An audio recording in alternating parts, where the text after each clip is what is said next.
I'm an attorney and lobbyist with Clarity United, represent the coalition in the Capitol. And I've been asked to moderate our panel here with our legislators, and what brings these folks all together here today is that they chair the various tax committees in both the House and the Senate. So some hot topics to cover there. But I'll start by introducing each of them briefly, and then they can do it again as we dive into questions. But over here and sitting on his own is Representative Paul Marquardt. Representative Marquardt represents House District 4B, which includes portions of Clay, Norman, and Becker counties. He served in the House since 2001 and is the chair of the House Taxes Committee. Now working this way, Senator, hold your applause. And Senator Bill Weber, to my right, your left here, represents Senate District 22, which includes all or part of 9 counties in southwest, this is the corner of Minnesota, bordering South Dakota and Iowa. He was first elected to the Senate in 2012 and currently serves as the chair of the Senate's Subcommittee on Property Taxes.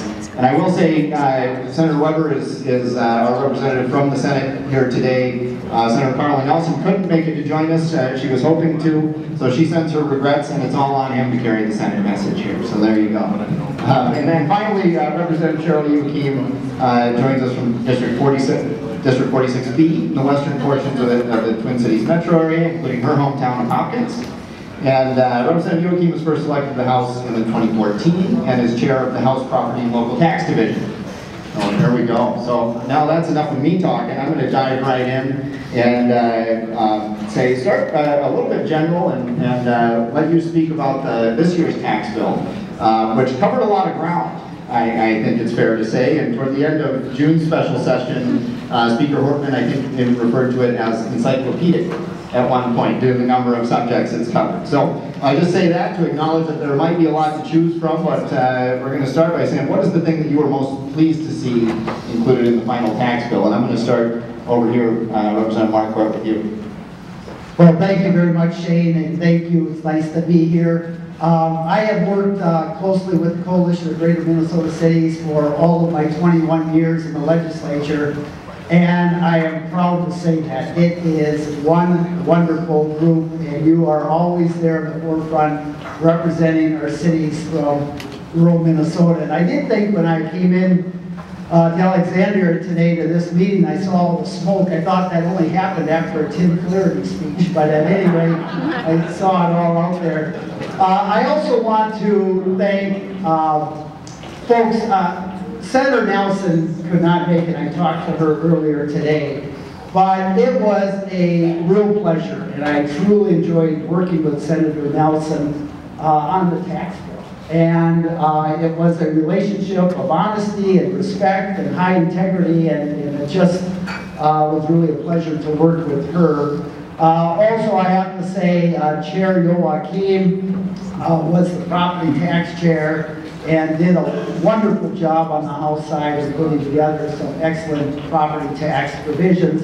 And Senator Weber and her worked in a very bipartisan fashion on dealing with a lot of the tax increment financing, local option sales tax items. So, you know, we're the only divided government in the nation. And yet, we came together and I think produced a really strong tax bill. And some of the main reasons is because in the end, we end up putting results over rhetoric, our future over fear, and unity over division. I think that's the way you do things when you bring leadership together. So probably in the tax bill, I'm not going to cover any of the property tax items. I will let the chairs over there do that. But 80% of the bill dealt with COVID-19 relief and recovery, which was the proper thing. So $644 million in the first biennium dealt with the Paycheck Protection Program, exempting that income from taxes, and also subtracting the first $10,200 on unemployment insurance. That was $644 million of the bill. We had some, number of other items that dealt with housing, which I think was very important. One is a new county aid that will deal with homelessness, $20 million a year in the next 6 years. And, you know, homeless are not typically people we talk about in a tax bill. They don't have an income, maybe. They don't have a home, and yet we know if we can have a local produced solutions to our counties to deal with homelessness, it's going to hit a lot of other areas when we deal with poverty, strengthening our family, creating better educational opportunity and achievement when dealing with homeless students. So that was a big part. There's also a housing credit that was included for businesses. There was some other conformity dealing with other things in the bill. So there's a number of things. One thing with the tax bill, it was the last train to leave the station. So we were getting all sorts of things in that last night that ended up making it into the bill. But again, it's great to be here. I think we have a tax bill that will address what we want to do and really hit those folks who are impacted the most by COVID. Senator Rest, D.F. Eller from New Hope, she and I worked together with Representative Joachim on 4D housing issues that were involved there, on the tax increment financing, and I think you know, we did it without rancor and distrust and hard feelings, and I'm pleased to say that. I do think we wound up with a good tax bill for all of Minnesota, but especially for rural Minnesota as well. I think, as you know, and I know that I'm going to say something that my two, let's say, colleagues here will disagree with me on, but we did it without raising taxes, and I'm pleased about that.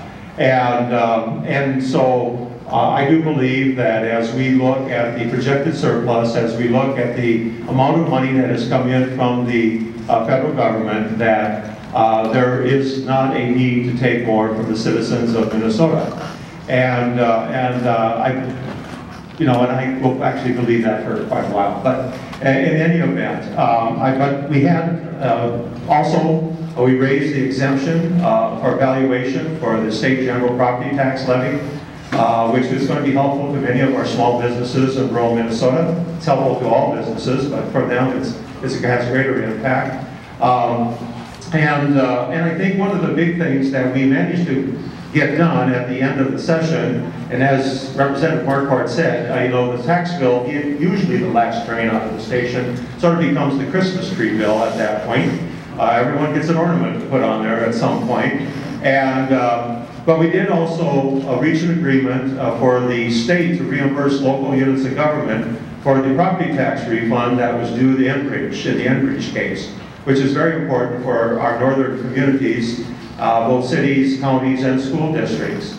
And I think we need to, as tax committees, I think we need to be visiting with the Department of Revenue. Now, where do you go from here? Because they have been told time and time again that they're doing it wrong. And yet, every time they get told that, they sort of go back and just follow the same old practices. So, and quite frankly, to be honest with you, I don't think that the issue is done with yet as far as past sins of valuation in terms of utility company assets. So, and it's going to affect more counties. When we start to get CenterPoint, Xcel Energy, or some of the others that are across the entire state, it will ultimately affect all of us. And so hopefully we can get that issue straightened out for everyone in the state. And with that, I think I will stop for now and turn it over to our next speaker. And hand it right over. Sorry. I was going to say, this is what happens when you go back to your chair stuff. I'm going to stand up because I just spent 2.5 hours in the car. So I'm Charlene Joachim, and I represent Hopkins in St. Louis Park. I grew up out in Stillwater, but I should have started out by first thanking you for being here today and for all your public service for your local communities. I spent 9 years on the Hopkins City Council, and some of the best memories I have, and sometimes the perception of city government is like it's one of the last bastions that actually functions. So thank you for what you do. Glad to be here today, and I have to echo Chair Marquardt's sentiments about working across the aisle. It was great to work with Senator Weber and Senator Rest, Senator Klein in the Senate, Representative Hertaz, who was the minority lead on property tax division, and Representative Gomez, who is my vice chair. And we really did end up getting along. And sometimes I think that it's like the tax bill, the ag bill, the higher ed bill that we seem to be able to work across the aisle on, and hopefully we'll grow that list a little bit more as we move forward. But to echo what Chair said too about the homelessness prevention aid, that was a big deal, and I think it's going to help across all of our different cities and counties. And even though we don't normally talk about homelessness or education in the tax bill, they all kind of fit together in one big puzzle piece. And being a mother of our youngest child just graduating from college and trying to find housing in rural Wisconsin, but I know it's the same in rural Minnesota, it's hard to find that affordable housing, which means it's hard to get people to come and be part of that economic development and get jobs. And also, you want to have a strong school system that gets them educated and moving on too. So they all kind of fit together, and we talk about it. We should be talking about it as a bigger piece instead of in our silos sometimes. So really happy about the homelessness prevention aid. I carried the bill to do the extension on the historic tax credit. I wish we could have gotten more than 1 year. We'll still work on that. And then, of course, what Senator Weber mentioned about tax increment financing and some more flexibility, both on the 5-year rule and a few other items too. So we'll keep working on that. And I'm looking for, oh, and also the fire service districts, we got that in the division report. And then I'm also looking forward to working with a lot of the stakeholders, including your group, on looking at the formula again for LGA and CPA, because it hasn't been tweaked since 2013. We've seen some cities fall off, and we want to make sure that it's a strong program so that we can invest more money into it. I think about our 2 oldest kids went to college in Morris. Morris LGA is over their budget, I believe, but not more. And they need that. They need that because they have a lot of county buildings, they have college, and local government aid can make a huge difference in what a city can provide for their residents, which should be basic service. I used to joke around trying to explain to local government aides, people saying, it's so that no matter where you go in Minnesota, you can drive on a road, flush a toilet, and call a first responder. So everybody should have that base level of service. So we're going to be looking at a working group with the stakeholders this summer to make sure that what tweaks we need to do the formula will help everyone in Minnesota and not create huge winners and losers.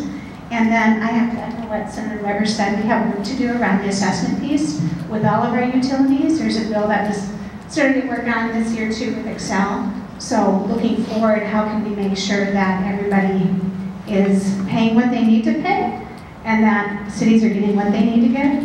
And it's going to take some work around that too. So while I grew up in Stillwater and my parents grew up in North St. Paul, it's not too far away from family members that my grandmother grew up in Albany, Minnesota, where her dad was the mayor.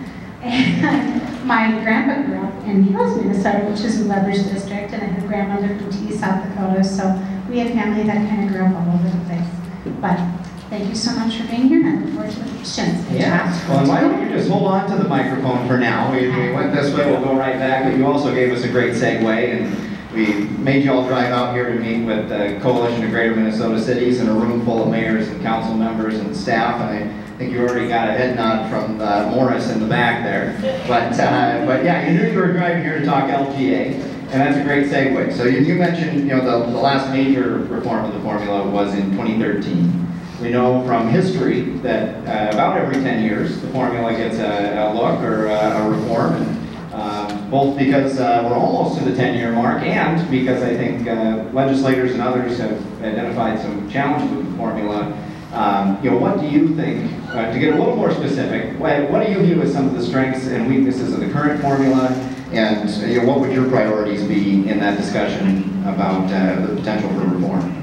Well, I think one of the strengths are that it does help cities provide those basic services for their constituents, and it's a way to make sure that all Minnesotans are rising up. The weaknesses, we did see that tweak back when I got on council around 2003, or maybe it was the 2013 tweak to add the different types of housing into the formula to make that fair. And I was just having a conversation the other day around 4D property and maybe looking at that. Maybe, the amount of 4D property a community has or affordable housing should also be part of the formula to try to make sure they're getting backfilled on that tax base they might be losing. So I want to take the lead from the stakeholders, the folks that are working in the field. So your organization, League of Minnesota Cities, Metro Cities, Coalition, AMC for the counties, to really start that discussion and folks that have had them before. So it's going to be more organic than us as legislators sitting there and telling you what the formula should look like.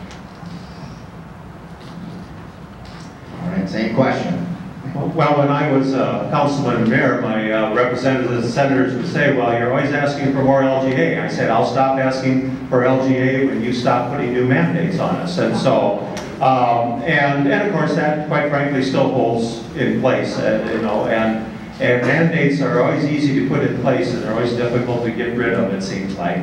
But certainly, I think one of the elements that has to be taken into consideration as we look at the new formula, and there's some other work that needs to be done ahead of that, is what is going to happen with our communities that have a large tax base in utility real estate, utility assets.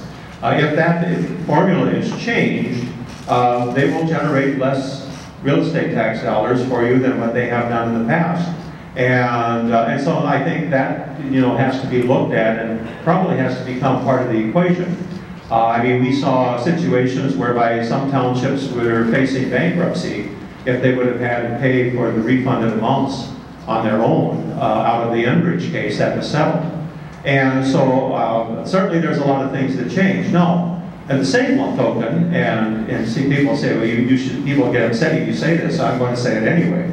If you have a community that's growing and you're increasing your tax base and things are going along very well for you, there is going to be a point where your LGA is going to get cut back. Quite frankly, that's the way the system is supposed to work. And we can't always keep moving the system up just because you're having great growth. Appreciate the growth.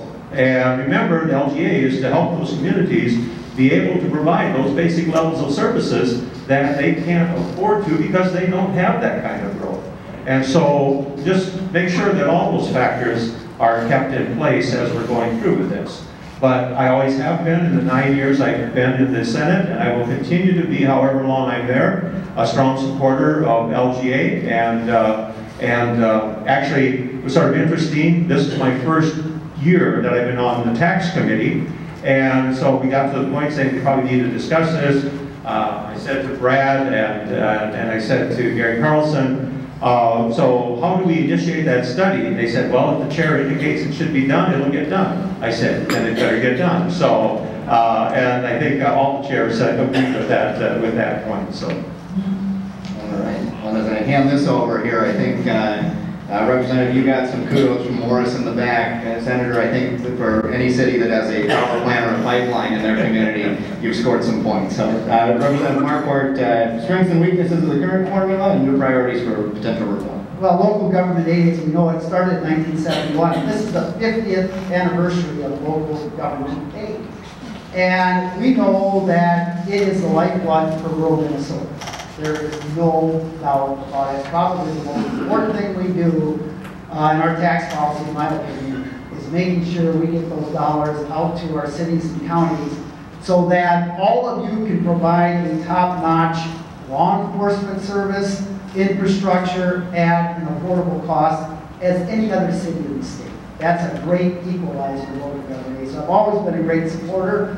As far as the formula, I mean, the formula is set up so cities that have a lower tax base is going to get more to equalize. And I think it's actually doing that. And as Senator Weber mentioned, as some cities, start growing that tax base, the formula does what it's supposed to do.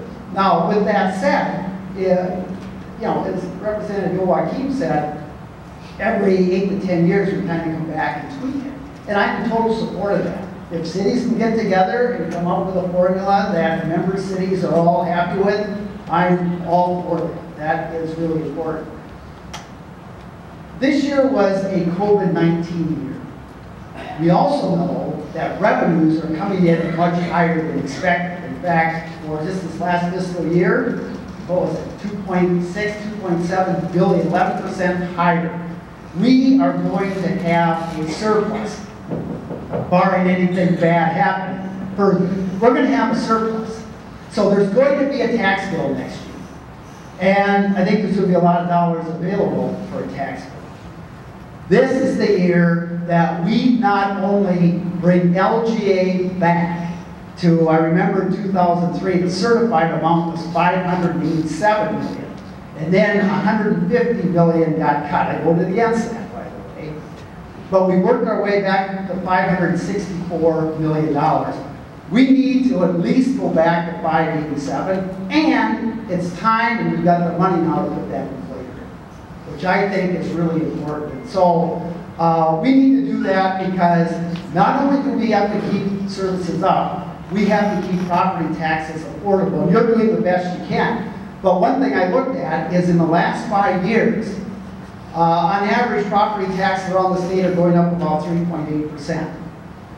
But if you dissect that a little bit more, in rural Minnesota on residential homes, the average the last 5-year increase has been 6.0%. In the metro, it's 3.7%. And I think a lot of that has to do with state policy. And so are we keeping up with inflation with local government aid? We are not. And so there's an imbalance there, where the increase in property taxes on the residents in rural Minnesota is 62% higher than the metro. That's an issue. And so we need to deal with that, and I think part of that is increasing local government. So I'm supportive of whatever you want to do with the formula, but next year when we have that money is a year now. Hopefully COVID-19 will be kind of the back door, even though a little bit, when we really focus on LG increase. Well, there you go, Bradley. Whatever you want to do with the formula is yours. Well, I want to stay with you just for a second here. I think we had each of you answer, and we did reference, I referenced it too, about every 10 years is when the formula gets a look. But I don't mean to imply, from our perspective or from any of yours, that just because it's been around for almost that long, it's time to look at it. So even as you talk to your colleagues, what are the common things that you hear about why it's time, or that you feel is why it's time to take a look at the formula, if you do? And just to tee it up, I think one thing we do hear is the number of cities who are falling off, getting zero LGA, primarily in some of the suburbs and some other areas of the state. But is that one of them, and what else might there be? Yeah, I mean, the main one I hear are cities that are losing every year. But a lot of it is because they're increasing tax rates. Now, one thing that wasn't mentioned that we did do this year is $5 million in local government aid to hold these cities that were losing harmless. And typically you increase local government aid when you do a formula change so that you don't see any losers in any of that.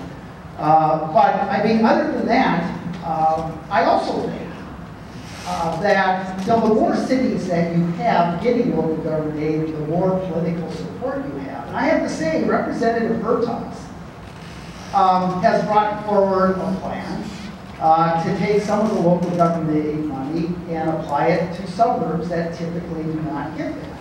Now, I'm not opposed to that.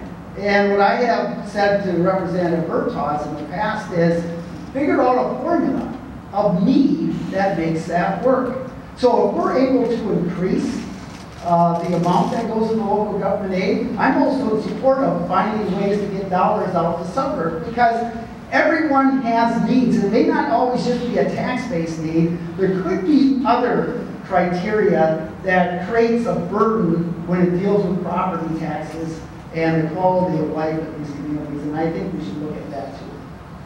Right. Well, very good. I'll take the mic from you here. It's time to put someone else on the spot here. So, and a couple things that Representative Marquardt mentioned, inflation, population growth. We've got one in the supporter column for that, I heard, so I'm going to throw that to you. And then also, this idea that, and I think you mentioned this too, and is, typically when we do a formula reform, it's a lot easier to do for multiple reasons. You also add money to the formula when you do it. I think in 2013, it was 80 million, and that sounds like a good start. So, I think the two questions, since, there you go. Representative Marquardt kind of already taught you well. Hey, I guess, yeah. So Representative Marquardt already kind of answered these, but, assuming there will be a surplus available this year, Is your commitment or your vision that there will be plenty of money available for LGA to facilitate this reform? And I see you're asking for the mic already. And then I think specifically on inflation population growth, we'd like to hear your thoughts on that too. No, well, first, I think there will be some money. I think there'll be somewhat of a surplus. You got to remember the last federal money that came through, even though there's a lot of strings attached to it, we only got half of it. So the second tranche is coming too. So we'll have a little bit of federal money as well.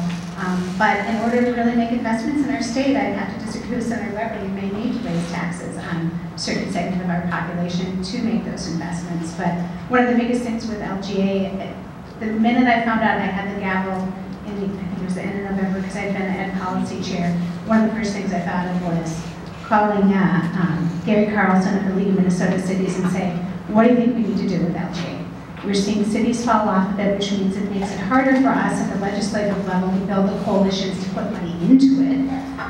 And what do we need to do to adjust it? So that was, when my thought process started, was back in end of November, beginning of December. So no, needs are growing. Needs are not the same among our cities. Things are more expensive. And while we've been trying to help in other areas, like the homeless prevention aid, this is the first year I haven't been on transportation committee for 7 years, so that's a little, I miss it a little bit, but we were able to put in some small city aid for roads, which we've been trying to work on for years. You can also see why I like hanging out with Chair Marquardt, because he's their numbers guy, and I always learn something. We're on Ed Finance together, and I'm honored to be on his tax committee too. But really want to, and I keep saying this, but I want to talk to the folks in the room and really make sure that we have everybody at the table, because if we just have a few people deciding the formula, you get bigger winners and losers, and we really don't want to do that. But it does have to come with increased funding. It really does. And inflation and population growth along the way? I am all fan of indexing. I want to index the education formula as well, because it makes it really hard when you have to come up and fight for that every single time. So, nope, indexing is a good thing. Usually though, indexing for the, I would rather see an index to the implicit price deflator though, because that makes more sense, because 80% of your budget is service-oriented and people-oriented. So, sorry. There you go. Senator Weber? Are you sure?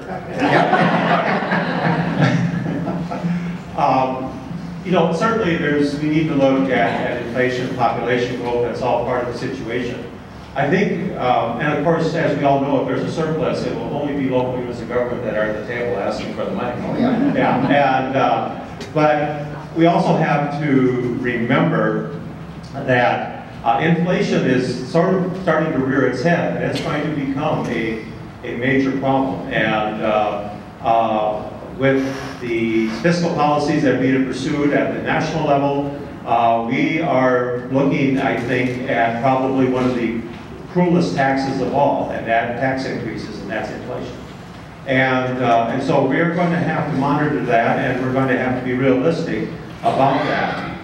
Because as inflation increases, it's also possible to see our tax revenues fall at that point and change the surplus outlook. Now, yes, there's going to be a surplus. I don't think there's any question about that.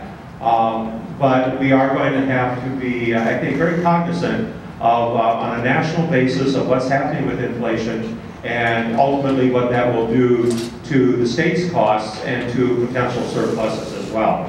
And certainly the census is just being completed. The numbers that were delayed in getting out from the national, through the national rules, but hopefully someday we'll have a clear understanding of what those numbers all are. And we're going to see a mixed bag again. We're going to see probably some of our cities in rural Minnesota have experienced some growth.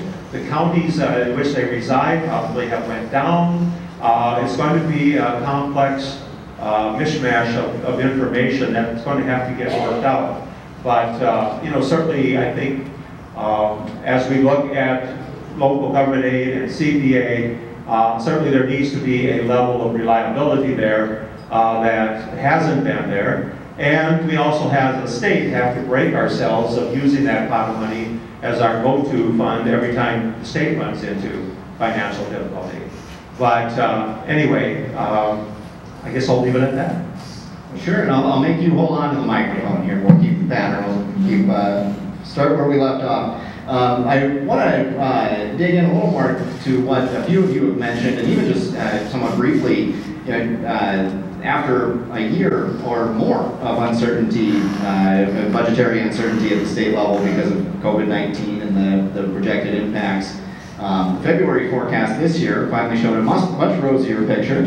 And that was a result of a number of factors. And then we got an additional federal aid package on top of that I think all of you would probably acknowledge just by a head nod made the final deal at the end of the day maybe a little more easy when we had some money to work with. But a couple of you also mentioned that we're not out of the woods yet, or there are at least some threats on the horizon. So I'd be interested in hearing a few of your perspectives on, to the extent that there are threats out there lurking to our continued economic recovery from COVID-19, to the state budget surplus. We don't want to count our chickens before they roost here, and guarantee that we're coming into next session with a surplus and that $80 million LGA, at least $80 million LGA increase that everyone here committed to.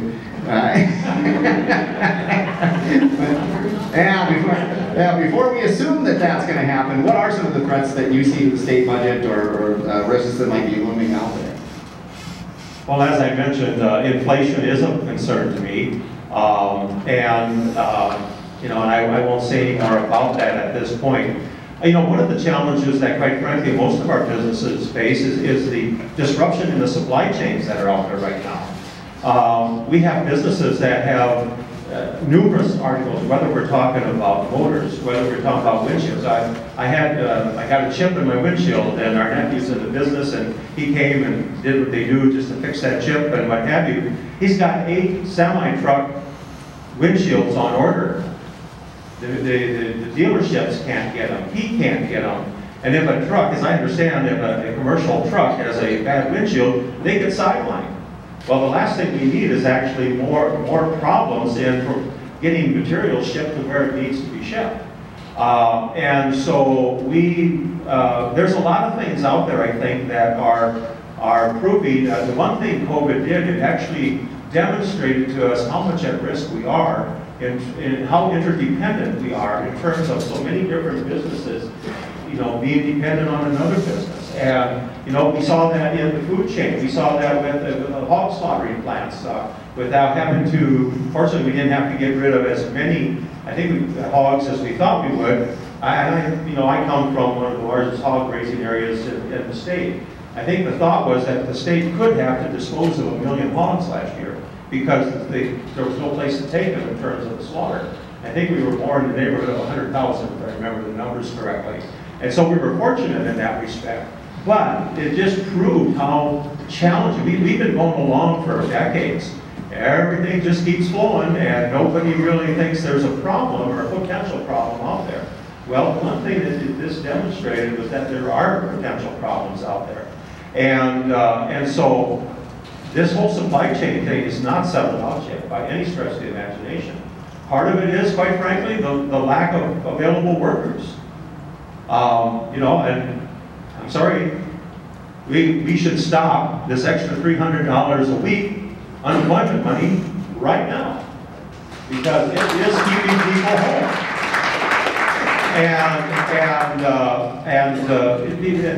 People have, the employers tell me, they said, why don't you come work for me? Well, why would I do that? I can make all this money sitting at home. I can go fishing whenever I want. And some people want to deny that, but it's a problem. It is a factor, and we have to recognize that. And so, and quite frankly, it's really important that, I don't care what kind of variant comes, that we not see our economy shut down the way it was shut down last year by a president, by a governor, or by anybody. Because we are just extremely fortunate from a financial situation that people couldn't actually get their money spent. They held on to it. We've seen pent-up demand out there right now, but at some point that will level off again. And so those are the problems I see. All right. Well, for ease, I'll have you hand it to your neighbor there. And, No, I think it's canceled. Sorry. So, no, a lot of stuff in there I find to agree with. In fact, going back to the original question of what currently threatens our economic recovery, the supply chain is huge. Just go try to find a rental car right now or pay for construction material. I'm sure a lot of your cities are running into that with the projects that you're doing when you have lumber that goes up 3 times as much. That has to get under control. But, you know, COVID shut down our state. And COVID also highlighted and shown a very harsh spotlight on some of the issues that we already knew were happening. Take, for instance, childcare. I mean, if you really look at it, childcare and having our kids in school drive our economy. And rural Minnesota, greater Minnesota has struggled to have childcare, affordable workforce housing, to get folks to stay in town, to have those jobs, to have that economy grow. So we made a big investment in childcare this year, one of the biggest we've ever made, but we need to do more. That's also what's keeping people at home. You look at some of the statistics about how many women are not going back into the workforce, especially women that have children at home. It is the front lines of getting your small businesses and your residents through COVID. And I know that was not easy. And I'd like to hear your stories around that, the concerns you have on property tax division. Don't wait until your day on the Hill. Please reach out to me through my office, through Bradley. I'd be more than happy to do a Zoom meeting. I didn't mind Zoom meetings because I'm getting to that age where I like changing the lighting and the little filter on the cameras. It's going to be hard to be back in person. But, okay, I only got a few laughs on that. But no, I think, like Senator Representative, I know Chair Marquardt and I had talked about this too. We have to learn from COVID too, and moving forward, I'm hoping that we can still have some Zoom testimony for folks so they're not having to drive 3 hours in a snowstorm to come talk to us for 2 minutes, and to keep those open lines of communication. And I also do have hope. We're Minnesotans, we're the only divided government in the country, but we can show people how it works. And we work really hard together to try to do that. I was just listening to a book on the way up here in the car, Negotiating the Non-Negotiable, Negotiating in an Emotionally Charged Environment. So once I finish that, maybe I can do it even better. But thank you so much for all being here. And if you ever do get down to our days, I know you asked about like what big events. We had Parktacular and Raspberry Festival already, but we do have some amazing restaurants, small businesses. I have a women-owned bookstore in our community I was just at yesterday. We have some great distilleries and breweries, so anytime you're down there, and week after next I'm going to be up by Big Fork in Grand Rapids, so if there's any place I need to go there, if there's anyone in the room to tell me, let me know. So thank you so much.